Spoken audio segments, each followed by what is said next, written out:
सहीह बुखारी में है, हज़रत सुलेमान अलैहिस्सलातु वस्सलाम की 100 बीवियां थीं। हज़रत सुलेमान ने कसम उठाई कि मैं अपनी 100 बीवियों से आज रात हम बिस्तरी करूंगा और उनसे 100 बेटे पैदा होंगे और 100 बेटों को अल्लाह के रास्ते का शहसवार बनाऊंगा, मुजाहिद बनाऊंगा। इंशाअल्लाह कहना भूल गए, हदीस में आता है। एक रिवायत में 60 बीवियों का जिक्र है, एक में 100 बीवियों का जिक्र है। दोनों बुखारी की रिवायतें हैं। तो बाज लोगों ने तो कहा कि 60 और 100 में तजाद है, लिहाजा दोनों गलत। तो ऐसा नहीं है, ये अदद में तजाद से हदीस में तजाद लाजिम नहीं आता।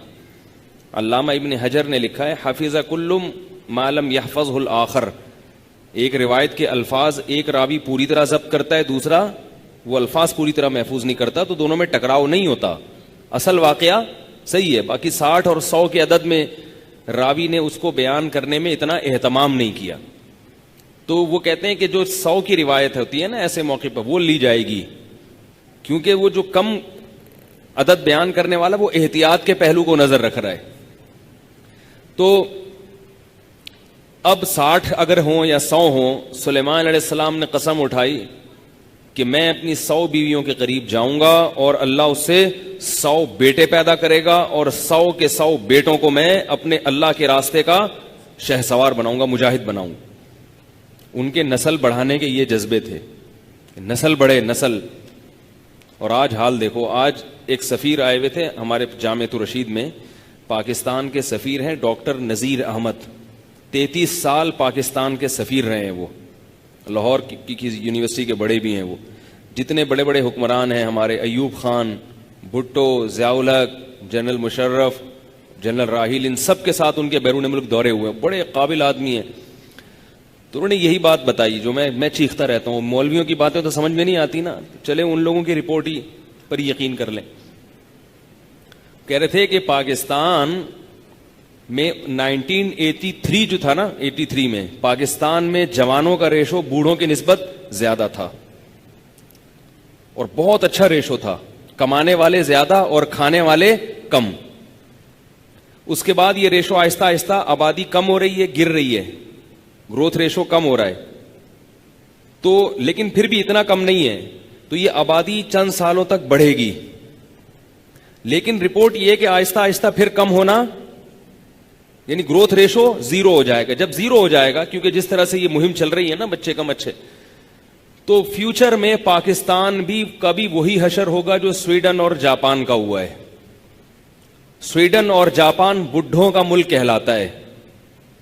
स्वीडन कौन सा मुल्क कहलाता है? बुढ़े, खाने वाले ज्यादा, कमाने वाले कम, क्योंकि ग्रोथ रेशो बहुत कम हो गया ना। अब हम और आप 20 साल के बाद किस में आएंगे? 20-30 साल के बाद बुढ़ों में आएंगे कि नहीं आएंगे? और हमारे बच्चे अगर ज्यादा ना हुए, तो 2 बच्चे हुए अगर, तो हमारा बोझ भी उन 2 बच्चों पे और उनका अपना बोझ भी उन 2 बच्चों पे और उनकी औलाद का बोझ भी, बोलो ना, उन 2। और अगर ये रेशो बढ़ जाए तो जब आप बूढ़े होंगे तो आपका बोझ डिवाइड हो जाएगा ज्यादा अफराद पर। तो ये किसी घर की तरक्की का जो फॉर्मूला है, वही किसी मुल्क और कौम की तरक्की का भी वही फॉर्मूला है।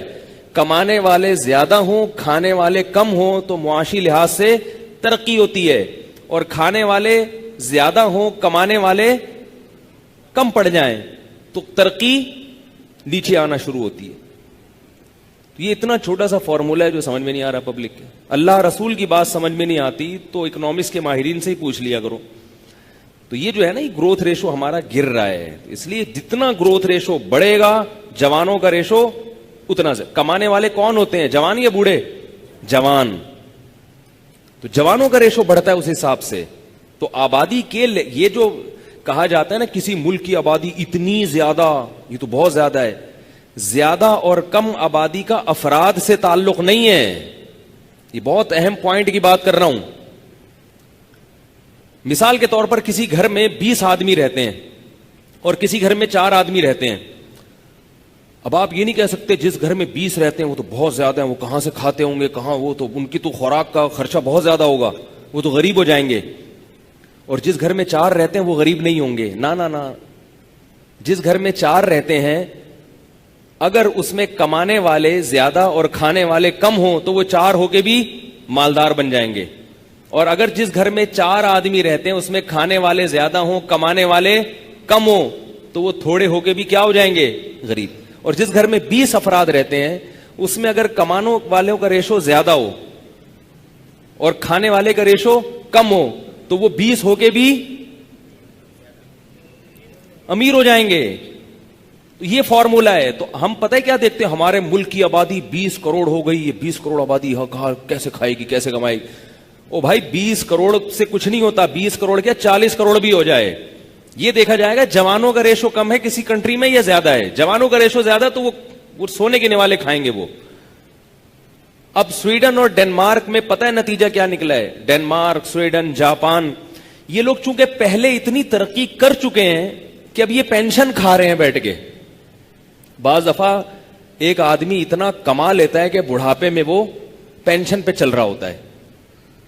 तो इन लोगों ने इतनी तरक्की माजी में कर ली है कि अब उस बुढ़ापे की वजह से इन बिल्कुल तबाह नहीं हुए, लेकिन तबाही शुरू हो चुकी है। अगर इन्होंने वो तरक्की ना की होती ना तो ये तो बिल्कुल ही कशकोल लेके घूम रहे होते दुनिया में। और अगर इन्होंने का ग्रोथ रेशो बड़ा होता, आबादी का रेशो इनको बड़ा होता, तो इनकी तरक्की इससे 10 गुना ज्यादा होती। अब स्वीडन में उन्होंने बताया कि यह कानून बना दिया है कि 60 साल की उम्र रिटायरमेंट की नहीं है, 75 साल में बंदा रिटायर होगा। क्यों? कमाने वाले कम हो गए ना, तो अब इन्होंने कहा ये 60 वालों को 75 साल तक इनसे कमवाओ। तो ये मुसीबत की बात है या नहीं? बच्चे कम पैदा करके टेंशन कम हुई है या बढ़ी है उनकी? बढ़ी है। इसलिए बार बार कहता हूं, जो अल्लाह उसके रसूल की तालीमात है उनकी तालीमात के मुकाबले में ये जो जदीद तबके की नई नई चीजें मार्केट में आ रही हैं, इनको दीवार पे उठा के दे मारा करो। ये खुदा और उसके रसूल का मुकाबला नहीं कर सकते। ना आपका घर तरक्की करेगा अगर ग्रोथ रेशो कम है, ना आपका मुल्क तरक्की करेगा।